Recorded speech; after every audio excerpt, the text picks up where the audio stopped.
Le Leica Q3 est-il fait pour vous? Bonjour à tous!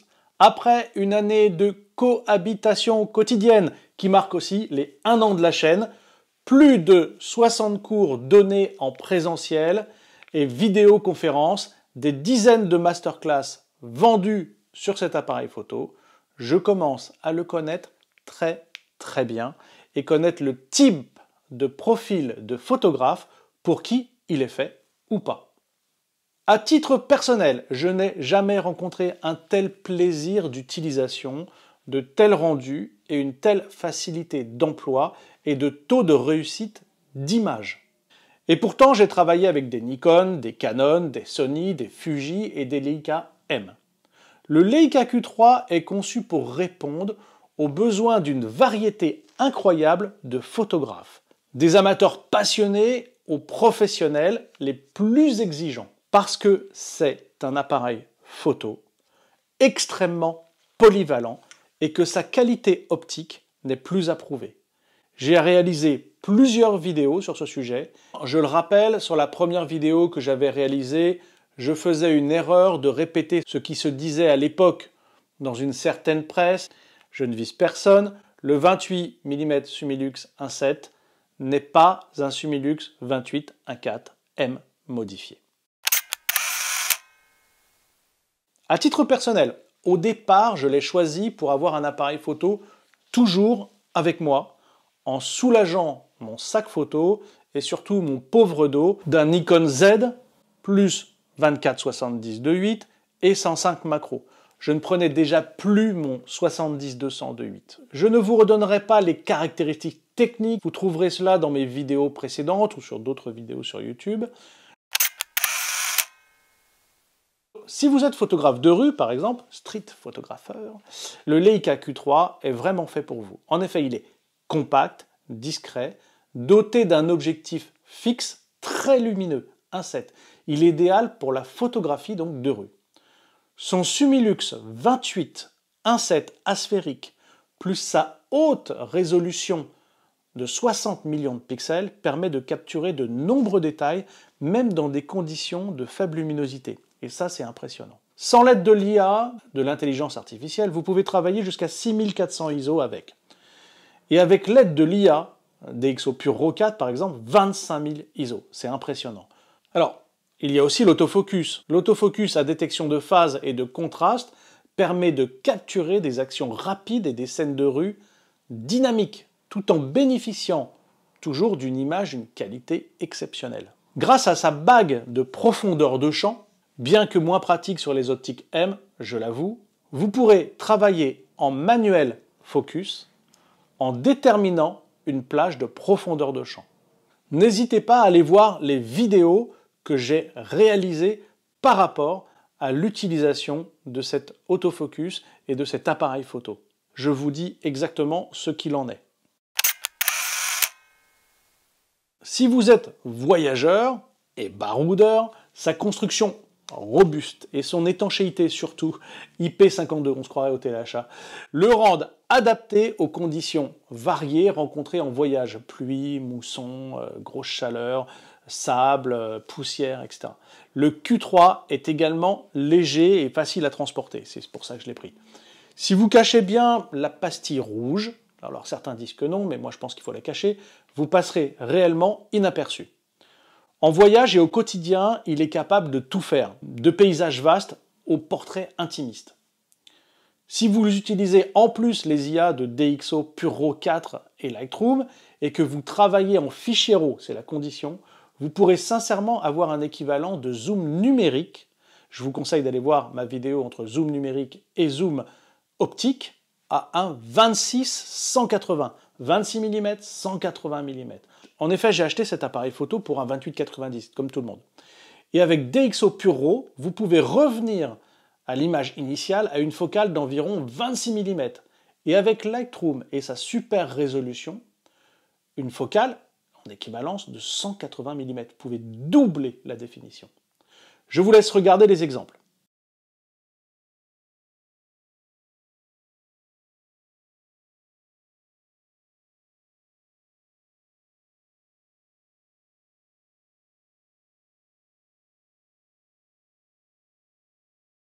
C'est impressionnant. Réellement, je m'en sers comme un 26-180.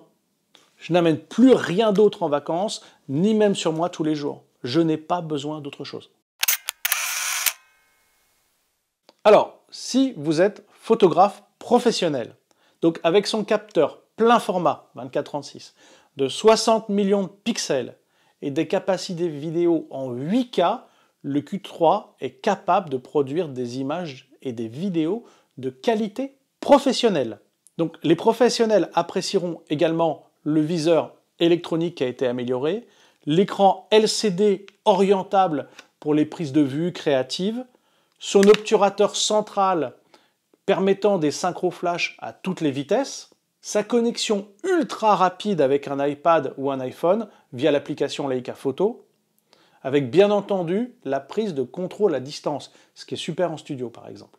Sa fonction directe pour attraper les perspectives, si vous devez livrer votre reportage tout de suite, et sa reconnaissance de suite des visages et des yeux pour l'autofocus. En mode mariage et paysage, le Q3 est un outil puissant pour produire des travaux de haute qualité. Cela peut être également un très bon second boîtier en mariage quand on ne veut pas s'alourdir d'un équipement supplémentaire. Appareil et objectifs supplémentaires, deuxième sac à dos, bref, l'horreur. Donc je le conseille vraiment aux photographes professionnels. Alors, si vous êtes amateur, photographe amateur, et passionné de belles photographies, de belle qualité, le Q3 est facile à utiliser avec une interface utilisateur réellement simplifiée. Même s'il offre des options et des technologies très avancées, vous pouvez vous en servir très simplement. Il y a deux types de prise en main possibles sur un Leica Q3. L'une très proche du M, une bague de diaphragme, un barillet de vitesse, la mise au point manuelle. Bien sûr, il n'y a pas le télémètre, mais on est vraiment très proche d'un M. Et puis, la seconde manière de se servir de cet appareil photo, c'est une façon plus moderne, très proche des hybrides des autres marques, en tout automatique ou en allant dans les menus explorer toutes les fonctions techniques. Cet appareil, vraiment, il séduit les amateurs qui souhaitent améliorer leurs compétences et avoir accès à une qualité d'image professionnelle, sans la complexité d'un appareil photo professionnel à objectif interchangeable et aux centaines de paramètres personnalisables. Je ne vous mens pas plus tard que hier soir, j'étais avec des membres de mon club photo et hier soir je faisais une introduction à la balance des blancs. Et donc j'explique un petit peu la balance des blancs et on arrive au moment où on peut, avec les appareils photo, préétablir une balance des blancs et après l'appliquer sur toutes ces photos. Quelle horreur! Sur ce Leica, c'est hyper simple. Vous allez dans le menu, il dessine un cadre, vous photographiez ce qu'il y a dans le cadre et c'est terminé. Chez Canon, Nikon, c'était d'un compliqué. Il a fallu qu'on sorte, vous entendez bien, il a fallu qu'on sorte les modes d'emploi et appuyer sur tel bouton et rester le bouton. Et une fois que vous avez ça, allez enregistrer dans D1 ou D2. C'est d'une complexité, il fallait aller dans les menus, mais c'est une folie. Je ne sais pas qui construit ces appareils photo. Sûrement des ingénieurs bardés de diplômes impressionnants auxquels je n'arrive pas à la cheville, mais sûrement pas par des photographes. C'est-à-dire que je suis sûr que les membres du club photo hier soir, ils le feront plus. Pourtant, c'est tellement essentiel, cette fonction de préétablir la balance des blancs par rapport au lieu où on est avant. Et ça c'est un clic. Un clic. Mais comment on peut être aussi compliqué? Et comment on peut s'adresser à des amateurs, même à des professionnels, hein. Moi, la course aux boutons, les menus, j'en ai à souper de tout ça. Hein. Et c'est pas ça qui fait de la belle photo. Hein. Donc je me demande comment on peut encore faire ça. Voilà, je m'énerve, et puis c'est pas bon pour mon cœur. Pour ceux qui me découvrent, je m'appelle Yann Mathias, je suis photographe, maître artisan et formateur photo jusqu'au niveau BTS. J'accompagne les amateurs, les professionnels et les personnes en reconversion professionnelle. Vous pouvez retrouver mes cours, mes stages et mes voyages photos sur mon site internet yanmathias.fr. N'hésitez pas à mettre un pouce sur cette vidéo et à vous abonner à la chaîne, c'est ce qui me permet de produire du contenu gratuit. Il est appréciable également sa position de proxy photographie. Ça permettra aux amoureux de détails, de très gros plans, d'être comblés. Même si je ne me sers pas du tout de la vidéo de cet appareil photo, la capacité du Q3 à filmer en 8K et sa stabilisation d'image, la connectivité améliorée permet un transfert rapide des fichiers et un contrôle à distance très efficace. En revanche, quelques reproches qui peuvent faire fuir les créateurs de contenu. Par exemple, pour moi, pas d'écran assez mobile pour se voir en filmant, pas de prise micro et pas de prise casque. Vous n'êtes pas l'acheteur idéal si vous voulez faire de la photographie animalière avec de la longue focale, même si on peut simuler un 180 mm. Si vous voulez faire de la photographie à partir du rapport 1:1, ou si vous cherchez un porteur d'objectif. Et si aussi vous êtes un photographe de studio. En effet, même si je l'utilise en portrait et parfois en photographie publicitaire, il a vraiment ses limites. Il a quelques défauts sans accessoires, pas très ergonomiques, il faut le reconnaître, s'il n'y avait pas son repose-pouce, ça serait pas terrible. Il a aussi tendance à chauffer, surtout en vidéo. Le bouton on-off, je le trouve vraiment facile à actionner, trop facile. De nombreuses fois, en rangeant dans mon sac, il s'est allumé et j'ai vidé la batterie. Sans transition, les batteries se vident trop rapidement. Je l'utilise de façon très économique et je ne fais pas plus de 350 photos. Il faut une deuxième batterie pour tenir une journée de reportage si l'on se sert de l'écran LCD, de l'application, du GPS par l'application, etc., etc. Autre chose, il reste quelques bugs électroniques que les firmwares successifs n'ont pas résolus. Parfois, ils se figent et il est nécessaire de retirer et remettre la batterie pour qu'il puisse à nouveau être fonctionnel.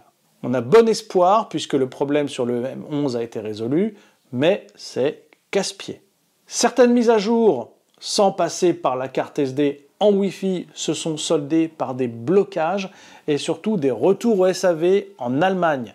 C'est rare, mais c'est arrivé. Assez d'ailleurs pour que je conseille actuellement de faire la dernière mise à jour via la carte SD. Également, ce que j'appelle un bug, la mise en fonction est parfois un peu lente, ce qui est embêtant en photo de rue ou en reportage. Je laisse donc en veille et j'ai acheté une troisième batterie. Le Leica Q3 est un compact conçu pour être un appareil polyvalent et puissant qui peut répondre à une multitude de besoins photographiques, réellement. Que vous soyez photographe de rue, reporter, voyageur, baroudeur, professionnel ou même vidéaste, le Q3 offre des fonctionnalités avancées réellement dans un format compact et intuitif en fait. Ça fait vraiment de lui un choix privilégié pour ceux qui recherchent la qualité Leica dans un appareil tout en un.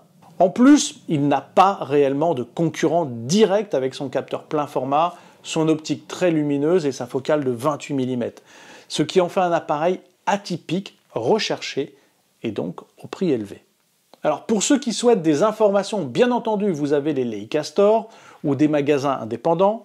Vous pouvez aller sur le groupe Facebook des utilisateurs francophones de Leica Q, suivre mon blog où je parle beaucoup de cet appareil photo, ou sinon acheter ma masterclass très complète sur le Leica Q3. Cette masterclass au tarif unique de 90 € comprenant 22 vidéos où je vous donne des astuces personnelles. Voilà, je vous souhaite une très belle semaine. N'hésitez pas à sortir faire des photos. Portez-vous bien et à la semaine prochaine.